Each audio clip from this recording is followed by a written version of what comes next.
Meet Zoe. Zoe's a high school senior applying to 10 colleges. She's very excited. However, she's also a little bit nervous. Zoe knows that her family will need help paying for college, but doesn't know where to start the process. What should she do? Well, her first step is simple. Submit a copy of the free application for federal student aid, or FAFSA, as soon as possible after October 1st for each academic year. This will allow the government to collect the information it needs to estimate Zoe's EFC, which is the amount of money she's expected to contribute towards her tuition. From there, colleges can then subtract that number from their cost of attendance to calculate the amount of need-based aid Zoe is eligible to receive. Sounds pretty great, right? But what if Zoe doesn't think she'll qualify for need-based aid? Well, she should still fill out the FAFSA anyway.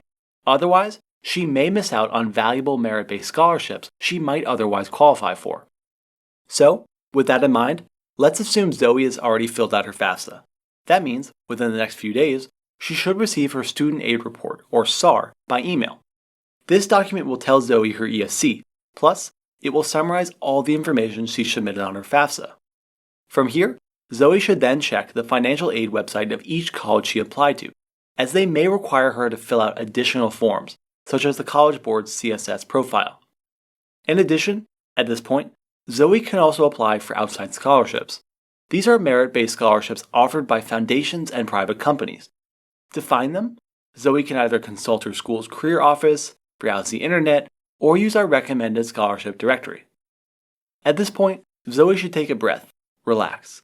She's really done all she can. She simply won't know what to do until she receives an award letter from a college she's been accepted to.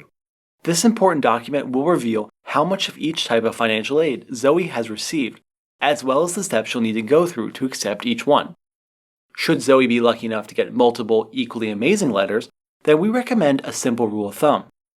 First, choose free money in the form of scholarships and grants, then money earned through a work-study program, and then finally, borrowed money in the form of federal student loans. However, while this all seems neat enough, there's actually one more wrinkle in this process we need to go over: outside scholarships. These will lower the amount of need-based aid Zoe is eligible to receive, but generally in a very favorable manner. They'll first offset her loans, then her work-study, before finally reducing her grants and scholarships. Let's explain how this works through an example. Let's say Zoe has received $20,000 in need-based aid for state college, of which $10,000 is in grants and $10,000 is in federal loans. Zoe has also received an outside scholarship worth $15,000 and has an EFC of $10,000. So how does the math play out? Well, the outside scholarship will first offset the entire $10,000 in loans and then the first $5,000 in grants, leaving the $10,000 EFC untouched. Because of this, the outside scholarship may at first seem pointless.